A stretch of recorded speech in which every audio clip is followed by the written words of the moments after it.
Salam sejahtera kepada Puan Khadijah Adnan selaku pensyarah penyalia. Saya Sheryl Patricia binti Kining, pelajar PDPP Bahasa Melayu ambilan Oktober 2020 akan membentangkan refleksi pertengahan praktikum pada hari ini. Ini adalah senarai kandungan pembentangan saya. Yang pertama adalah maklumat umum, iaitu maklumat tentang latar belakang sekolah dan juga murid yang diajar. Yang kedua adalah pengetahuan sedia ada di IPG yang diaplikasikan di sekolah. Yang ketiga adalah pengetahuan dan kemahiran baharu yang diperoleh sepanjang PDPR. Dan yang keempat adalah ilmu binaan dan inovasi yang telah dihasilkan sepanjang PDPR. Dan yang terakhir adalah komen dan reaksi tentang pengalaman mengajar PDPR. Baiklah, untuk maklumat umum, saya ditempatkan di sebuah sekolah di daerah Kudat, iaitu SMK Kudat 2, dan tempoh mengajar yang diberikan kepada saya adalah 9 waktu seminggu. Saya memilih kaedah pengajaran gabungan, iaitu dalam dan luar talian untuk mengajar murid-murid tingkatan 2 yang terdiri daripada 29 orang murid, iaitu 17 orang perempuan dan 12 orang lelaki. Yang seterusnya adalah pengetahuan dan kemahiran sedia ada di IPG yang diaplikasikan di sekolah. Saya memberi fokus terhadap beberapa perkara, iaitu yang pertama teori pembelajaran, teknik dan pendekatan pengajaran, kemahiran pengajaran dan pengurusan bilik darjah. Dalam teori pembelajaran, saya telah memberi fokus terhadap dua teori. Yang pertama adalah teori kecerdasan pelbagai.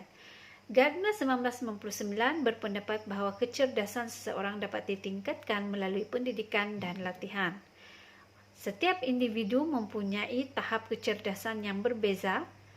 Kecerdasan dan kecerdasan tersebut boleh ditingkatkan dengan pendidikan melalui aktiviti yang bersesuaian. Oleh itu, dalam aspek verbal linguistik, saya telah melatih kecerdasan murid melalui kemahiran membaca dan menulis. Sebagai contohnya ialah membaca teks pengacaraan dan juga menulis ringkasan. Ini adalah contoh aktiviti yang saya jalankan di dalam kelas, iaitu membaca teks pengacaraan. Teori kedua yang saya aplikasikan di dalam pengajaran saya adalah teori behaviorisme. Dalam teori behaviorisme, pembelajaran berlaku apabila perubahan tingkah laku hasil daripada peneguhan dan maklum balas serta pengajaran. Dalam teori behaviorisme juga, saya telah mengaplikasikan peneguhan positif, iaitu dalam bentuk pujian, ganjaran dan penghargaan untuk membentuk tingkah laku positif dalam kalangan murid-murid. Seterusnya adalah teknik dan pendekatan pengajaran. Dalam aspek pendekatan pengajaran, saya telah mengaplikasikan pendekatan induktif, deduktif dan juga eklektif.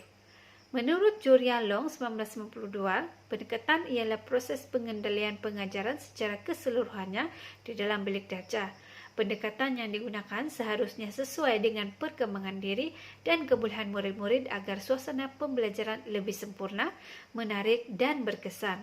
Oleh itu, dalam pengajaran saya perlu berhati-hati dan memilih bahan-bahan dan aktiviti pembelajaran yang sesuai mengikut kebolehan dan keupayaan, bakat dan minat murid-murid. Dari segi strategi pengajaran pula, saya menggunakan strategi berpusatkan guru, berpusatkan murid dan berpusatkan bahan bergantung kepada aktiviti dan juga objektif pembelajaran saya. Dalam aspek kaedah pengajaran pula, saya memfokuskan dua kaedah, iaitu binaan dan terjemahan, iaitu memberi fokus kepada penulisan dan juga tata bahasa. Dan yang kedua adalah audio, lingual dan komunikatif, iaitu saya memberi perhatian terhadap kemahiran mendengar dan bertutur dan juga kemahiran membaca. Teknik pengajaran yang saya aplikasikan di dalam kelas ialah teknik menyoalan, iaitu soal jawab bersama murid-murid khususnya dalam kelas Google Meet. Dan yang kedua adalah teknik main peranan, yaitu murid-murid akan membaca teks pengacaraan. Dan yang ketiga adalah teknik penerangan. Saya akan memberikan penerangan tentang sesuatu topik yang diajarkan pada hari tersebut. Kemudian teknik pengajaran seterusnya adalah permainan bahasa, yaitu saya menggunakan Wordwall dalam pengajaran. Dan seterusnya yang terakhir adalah didik hibur, yaitu saya membawa murid-murid untuk menyanyi bersama-sama dalam set induksi. Seterusnya adalah kemahiran pengajaran.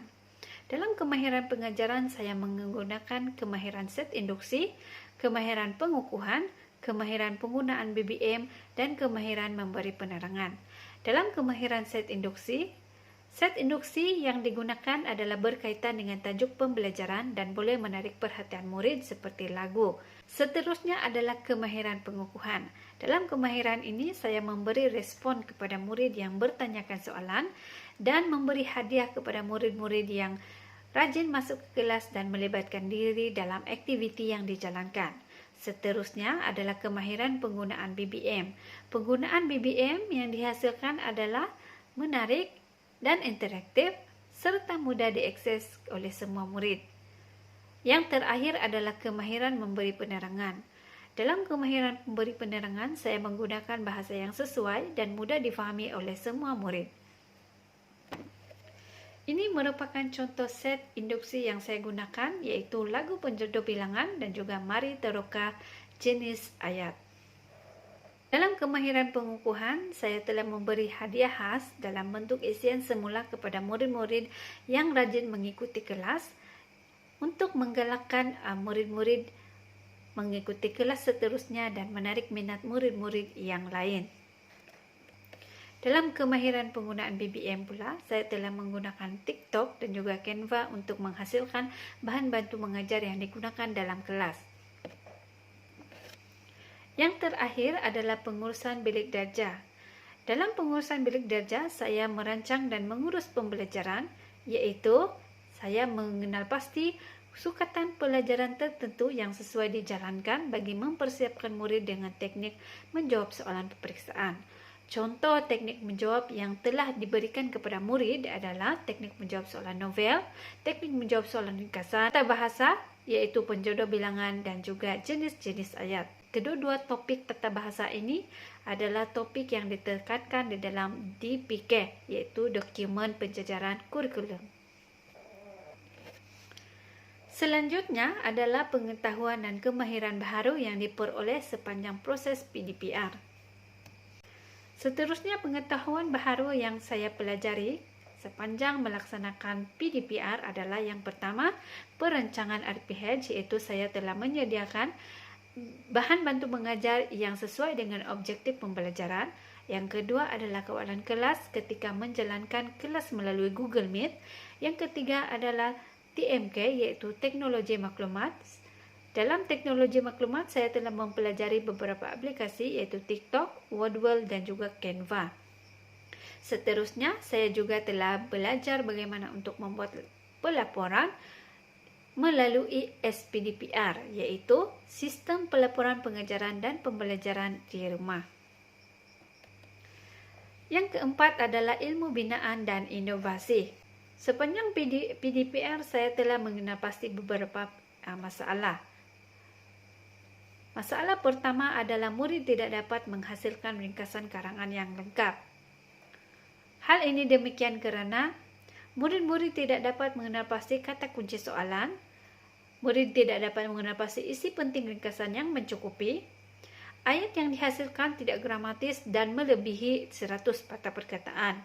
Untuk menyelesaikan masalah ini, saya telah membina satu kit yang dinamakan sebagai kit taring untuk membimbing murid mengenal pasti kata kunci soalan melalui arahan dan juga merujuk petikan untuk mengenal pasti isi-isi penting. Murid juga dapat membina ringkasan menggunakan penanda wacana melalui tapak ringkasan dan mengira jumlah perkataan yang ditulis melalui kit tersebut. Melalui kit ini juga, murid-murid akan mempunyai panduan langkah demi langkah untuk menulis sebuah ringkasan. Murid juga dapat mengenal pasti kata kunci soalan dengan mudah, dan penggunaan penanda wacana membantu murid menghasilkan ayat yang gramatis di dalam soalan ringkasan. Isu kedua yang saya kenal pasti ketika mengajar di sekolah ini adalah aktiviti kemahiran membaca kurang mendapat perhatian murid.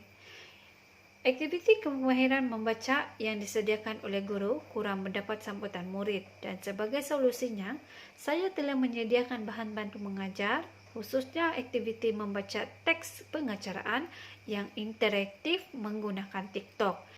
Melalui BBM ini, murid akan merekam video ketika mereka membaca teks pengacaraan dengan menggunakan intonasi dan sebutan yang betul, dan mereka boleh mengasah bakat mereka untuk membaca. Yang terakhir adalah komen dan reaksi terhadap pengalaman mengajar. Pada masa kini, pendidikan telah menginjak ke arah baharu. Oleh itu, sebagai seorang guru baharu, saya perlu meneroka potensi diri dan terus meneroka ilmu baharu untuk menambah pengetahuan. Saya juga perlu memanfaatkan ICT ataupun teknologi maklumat untuk membolehkan saya terus berada di dalam arena pendidikan dan juga memperbaharui pengetahuan saya. Saya juga perlulah menetapkan matlamat saya agar pengajaran dan pembelajaran saya menjadi lebih baik. Sekian itu saja daripada saya. Terima kasih.